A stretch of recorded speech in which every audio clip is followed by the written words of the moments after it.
Oke. Udah mulai ya? Oke. Ini kita lagi sama Mas Gita. Yes. Mas Gita apa kabar? Baik. Ini sama-sama The Gunners. Ini ada yang partai seru nih, Mas Gita. Kenapa tadi baik? Karena 6-2-0 setelah 0-0-3. Setelah Mas Gita tuh pas 3 kali kalah itu gimana waktu itu? Gue sih yakin mereka akan menang karena 3 kali kalah itu kan yang benar-benar unexpected result itu hanya lawan Brentford. Brentford ya. Yang dua lagi golin lagi ya. Malah gue memperhitungkan tuh 0-6 lawan City. Betul. Pernah ditanya sehari sebelum pertandingan ini 0-6 nih. Itu 5-0 kalau nggak salah udah sampai menit 60-an apa iya, gitu ya kan? dan artinya sesudah itu kan international break ya, di bulan September awal. Ya. Terus Arsenal membaik, tapi kan membaiknya sebenarnya masih banyak ugly win ya. Iya. Tapi mereka lawan Norwich 1-0. Ya, terus lawan Burnley 1-0, lawan Brighton 0-0, lawan Crystal Palace udah unggul terus 2-2 hampir kalah. Ya. Artinya banyak ugly win, terus juga banyak sekali mereka diuntungkan dengan laga lawan-lawan klub-klub yang ada di papan bawah dan papan tengah. Terus mereka ketemu sama Leicester, Spurs. Dalam keadaan mereka juga nggak bagus sama Leicester-nya. Turning point-nya setuju nggak kalau lawan Spurs tuh kita? Apa gimana? Turning point kan lawan Spurs, setelah lawan Spurs kan membaik terus ya. Turning point-nya memang lawan Spurs, artinya nggak ugly win lagi setelah lawan Spurs kan? Iya, karena lawan Spurs gua rasa itu nggak ugly win kan lawan Spurs kan? Walaupun pertandingan terakhir di mana kita kemarin cuma menang 1-0 itu juga nggak ugly win sebenarnya. 1-0 pertandingan terakhir kemarin. Aston Villa ya? Iya, bukan Aston Villa, kita menangnya Arsenal menangnya 3-1. Sampai lupa ya. Iya. Pokoknya terakhir lah ya. Iya, betul. Dan Watford, yang ada gol dianulir ya, kalau nggak salah. Si Emil Smith-Rowe. Dan itu kan sebenarnya kita kok kita yang nyebutnya ya. Kan kita emang iya. Arsenal itu punya banyak peluang dan bisa dimanfaatin. Jadi gua nggak bisa bilang itu ugly win, tapi itu tadi killing the game kita belum muncul ya. Itu yang penting ya. Kan waktu di zamannya Unai Emery kita sudah agak ada tuh killing the game-nya. Artinya kita lawan klub-klub yang ada di papan bawah itu atau papan tengah kan kita bisa menang, masukin gol kedua, masukin gol ketiga, terus memastikan diri menang. Itu yang kita nggak punya sampai sekarang. Nah sekarang kan ada transisi ketika kita jeblok banget, semua orang, termasuk gue juga, gue akuin waktu itu gue kecewa dengan Arteta. Tapi ternyata akhirnya turning dan sekarang berapa, 8 atau 10 pertandingan lah unbeatable. Di seluruh kompetisi. Apa yang paling berubah? Kalau menurut Mas Gita? Artinya strategi Arteta, gue harus bilang bahwa lawannya memungkinkan mereka untuk berubah. Jadwal tapi juga internal ada dong. Internal juga ada. Segitu pertandingan pasti karena ada internal. Mereka juga diuntungkan bukan diuntungkan ya. Mereka juga memanfaatkan laga lawan klub-klub besar yang sedang menurun permainannya. Iya. Kayak Spurs. Klub besar masuk. Ya, nama besar. Sorry. Kan nggak pernah juara, nggak bisa 2008 terakhir Piala Ciki. Artinya ya terus lawan Leicester. Leicester kan pernah juara. Nggak klub besar juga, tapi kan pernah juara.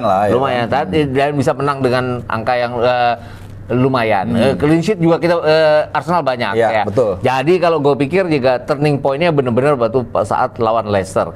Persoalannya adalah ke depan kan laganya berat ya. Ada Liverpool, MU juga kalau nggak salah ketemu ya. MU di awal Desember ya. Ada Newcastle. Nanti kita akan bahas lawan Liverpool nih.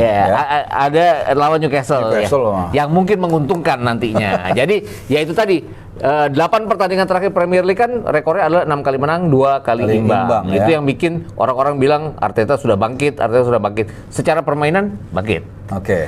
Secara hasil ada beberapa hasil yang didapat dengan ugly win tadi. Tapi it's okay. Ugly win itu kan kalau haters bilang maksa. Tapi apapun win is win ya. Win is win, 3 poin. Betul. Itu yang penting sekarang. Oke, sekarang nih yang menarik di Arsenal kalau menurut gua itu adalah ada 3 pemain muda Arsenal. Betul. Kita semua mungkin tahu Emil Smith-Rowe, Bukayo Saka dan juga Aaron Ramsdale dan bahkan gue lupa waktu itu siapa yang muji ya. Jadi pengaruhnya juga ntar ke timnas Inggris. Nah kalau Mas Gita ngelihat Saka, Emil Smith-Rowe sama Ramsdale ini masing-masing gimana? Iya, terutama gue surprise dengan Emil Smith-Rowe ya. Dikasih nomor punggung. Sebenarnya dari di Fantasy League ada nggak? Sekali dong mainin ya. Karena gue selalu terpengaruh dengan masukin Bukayo Saka, masukin awal-awal kan memang Bukayo Saka kan masukin Salah mau nggak mau. Jadi ya itu tadi. Terus akhirnya Emil Smith-Rowe 2 kali gue pasang dia. Jadi awal-awalnya gue pikir ini nomor punggung 10 keberatan nggak ya buat dia? Itu yang gue tanya sama si chief reporternya Arsenal itu si Chris Whitley. Memang dibilang kalau dia bilang sih katanya bisa dibilang gitu. Karena orang ini attitude-nya bagus. Plus kedua katanya ada mentornya si Odegaard katanya ya, si Chris. Betul. Dan itu tadi yang gue mau cerita adalah masuknya Odegaard itu agak mengamankan posisi itu. Yes, artinya kan partnership dia dengan Odegaard sudah berlangsung waktu Odegaard dipinjamkan di musim pertamanya ya, musim lalu akhir musim lalu ya. Akhir musim lalu. Ini artinya Odegaard itu benar-benar bukan juga main bagus, bukan cuma sekedar main bagus buat Arsenal, tapi juga setidaknya membawa pengaruh bagi Emile Smith Rowe Kan posisi yang paling disebut-sebut orang waktu musim lalu tuh Arsenal urutan ke-8 doang. Tapi kan sebenarnya mereka urutan ke-13 atau ke-12 waktu masuk bulan Januari kan. Artinya masuk ke-8 tuh ada 13 pertandingan terakhir mereka tidak terkalahkan. 5 pertandingan terakhir mereka menang. Itu yang nggak dicatat orang. Itu artinya ada kemajuan dari pemain-pemain muda Arsenal ini di situ. Bukayo Saka kan masuk ke tim nasional juga karena permainannya sepanjang musim 2020-2021 di Arsenal bagus, mau nggak mau. Betul. Kalau kita lihat kemarin kan di timnas Inggris juga tiga-tiganya main bagus kan. Ramsdale main inti lawan San Marino, Smith Rowe debut starter, si Saka udah langganan lah kalau Saka kan 1 gol dan 1 yang nyaris jadi gol yang terus jadi gol bunuh diri. Emile Smith Rowe 1 assist dan 1 gol. Ramsdale di tengah-tengah Inggrisnya memang keterlaluan ya. Lawan San Marino aja ada 3 shot on target San Marino dibiarin dan dua-tiganya diselamatin oleh Ramsdale. Emang sengaja dikasih. Biar Ramsdale ada ini ya. Ada save. Tapi oke lah. Jujur waktu itu saya gini. Aduh, si Martinez dijual, belinya Ramsdale. Ya kalau Leno kita setuju mungkin kurang lah ya. Tapi Ramsdale ternyata memang bagus ya. Iya betul. Kan itu takut-takutnya Ramsdale setiap klub yang dibawa Ramsdale degradasi. Terlepas Ramsdale bagus atau enggak. Tapi gue waktu itu berpikir terus Arsenal kan 3 kali kalah berturut-turut kan. Apa ini nih gitu ya. Tuh orang bilang ini degradasi. Enggak lah kalau Arsenal enggak bakal degradasi. Arsenal kan pernah 3 kali kalah berturut-turut tahun 58, enggak degradasi juga, urutan 9 dia saat itu. Jadi ya kalau degradasi enggak, dan Ramsdale membuktikan bagaimana mereka dia dengan berbagai macam clean sheet yang dia lakukan dan juga ada save ya. Lawan Leicester kan dia save luar biasa. Itu adalah salah satu pembelian smart yang dilakukan oleh Arteta. Arteta kan tujuannya bersama Edu kan adalah bagaimana ya harus percaya proses jadi ujung-ujungnya ya. Kalau Ben White gimana? Ben White partnershipnya dengan Gabriel bagus ya. Kalau gue bilang malah kalau aku ya Mas Kita ya.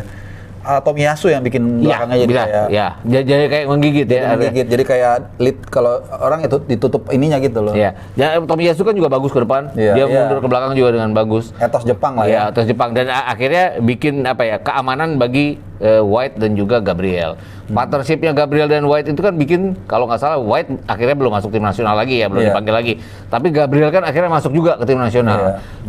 Brazil. Dan itu justru gua khawatir sebenarnya. Kenapa? Perjalanannya jauh banget ya kan ya. Belum lagi sekarang COVID kan banyak aturan segala macam ya. Dan itu kan yang buat kalau dia untung international break semuanya udah kelar di pertengahan minggu ini ya. Dan udah memastikan tiket. Ada sisa pertandingan nggak sih? Nggak ada sisa pertandingan. Artinya selesai lah. Ya sudah selesai. Tapi dan dia nggak dimainin di 2 pertandingan. Itu yang penting bahwa nggak capek. Tapi kan Neymar juga cederanya waktu latihan ya. Nah itu ya khawatir kayak gitu tuh. Faktor-faktor lain apa gitu.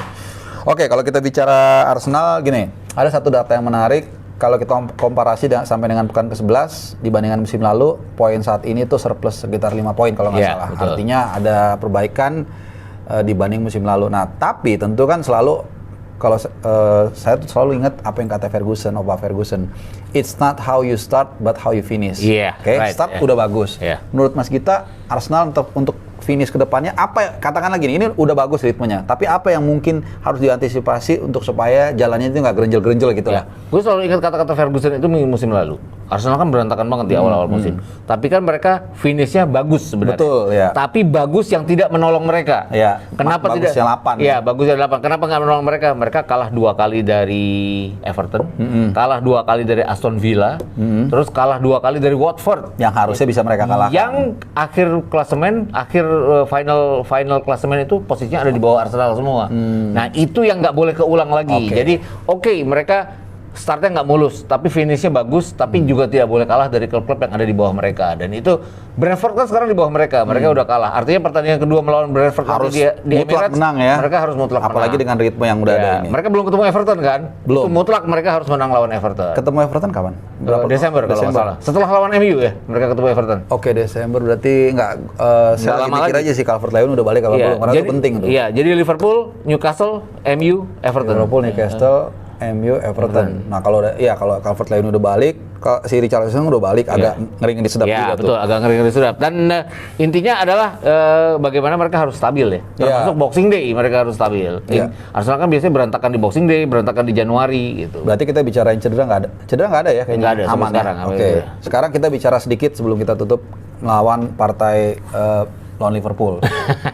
Gimana komparasi keduanya? Kira-kira apa yang akan nanti dihajar titik terlemahnya dari Arsenal, atau mungkin titik terlemahnya Liverpool yang mana yang menurut Mas kita bisa dihajar? Nah, persoalannya adalah Arsenal udah lama banget ya nggak bisa mengimbangi Liverpool. Pernah Arsenal menang di musim 2019-2020 waktu Liverpool juara. Setelah Liverpool juara kan waktu itu, Arsenal menang di Emirates dengan 2-1 waktu itu. Ketinggalan 1 gol terus menang 2-0. Tapi gua nggak bisa masukin itu ke dalam hitungan head to head. Kenapa? Karena Liverpool udah juara waktu itu. Oh iya. Jadi lepaslah persoalannya. Tapi kan kalau kita lihat musim lalu pun juga mereka kalahnya banyak ya lawan Arsenal. Dan barusan Liverpool kan membantai MU 5-0. Tapi Liverpool ada penurunan. Lawan Brighton 2-2 ya. Terus kemarin juga kalah ya. Lawan West Ham di Piala ini ya. Kalah. Ya agak turun ya ini. Agak turun. Ya itu mungkin menguntungkan Arsenal. Tapi gue nggak terlalu yakin bahwa Arsenal menang out of the question. Udah lama banget kayaknya di zaman Wenger ya terakhir menang di Anfield. Di Anfield susah lah. Susah. Bukan hanya Arsenal sebenarnya, banyak klub juga nggak gampang. Dan kalau gue lihat intinya adalah bisa nggak ya Arteta membuang pakem dia untuk bermain transisi dari penjaga gawang ke build up serangan maksudnya. Build up serangan. Iya, itu karena build up serangan itu yang bisa dimakan oleh Liverpool kan. Betul. Berkali-kali kan Liverpool dengan kecepatannya, City dengan kecepatannya kan matiin Arsenal. Gue sih hanya harus melupakan pertandingan melawan Brentford. Kenapa? Arsenal nggak siap waktu itu. Jadi kayak tidak menganggap itu sebuah pertandingan penting, jadinya dia kalah. Tapi melawan City, lawan Chelsea, dan lawan Liverpool kan sama, bahwa ditekan dengan build up serangan kayak gitu akan berantakan Arsenal. Kalau pakem itu bisa dihilangin, seperti waktu Arsene Wenger mengalahkan City ya, tahun berapa, 2-0 di Etihad waktu itu kan Arsene Wenger melupakan beautiful play yang biasa dia mainin. Nah itu yang bisa nggak dia mau keluar dari marwahnya? Iya betul, kan Arsenal sering banget ugly win sekarang, ya ugly win aja ini gitu. Kalau bisa ya? Kalau bisa, gue nggak terlalu yakin. Draw mungkin hasil yang bisa maksimal. Oke. Kalau saya juga sih kayaknya sih agak optimis draw sih sebenarnya. Kalau menang mungkin susah lah, tapi mudah-mudahan. Anyway, sedikit bicara soal teknis. Kalau kita lihat back kirinya Arsenal ini kan Tierney atau Tavares kali ditaruh. Iya, kemarin kan gantian ya. Tavares lebih nyerang. Nah, ini daerah yang akan diekspos sama si Salah kan. Iya, harusnya. Tierney berkali-kali kalah dari Salah ya. Tavares belum dikenal oleh Salah. Itu gue pikir kesempatannya. Tapi apakah berani Arteta? Itu tadi Arteta harus keluar dari pakemnya. Harus berani seenggak-enggaknya coba pakai Tavares dulu. Susahnya adalah dia nggak bisa pakai Tavares di belakang terus Tierney di tengah ya. Karena tengah itu udah kumpulan pemain-pemain yang bagus ya. Udah White sama si Gabriel kali mungkin ya. Betul. Dan kalaupun merombak-rombak, artinya dia harus merombak di tengah dan di belakang. Gue tetap cenderung bahwa Tierney akan dipakai sama dia. Tierney karena lebih kuat bertahan lebih kuat bertahannya. Oke.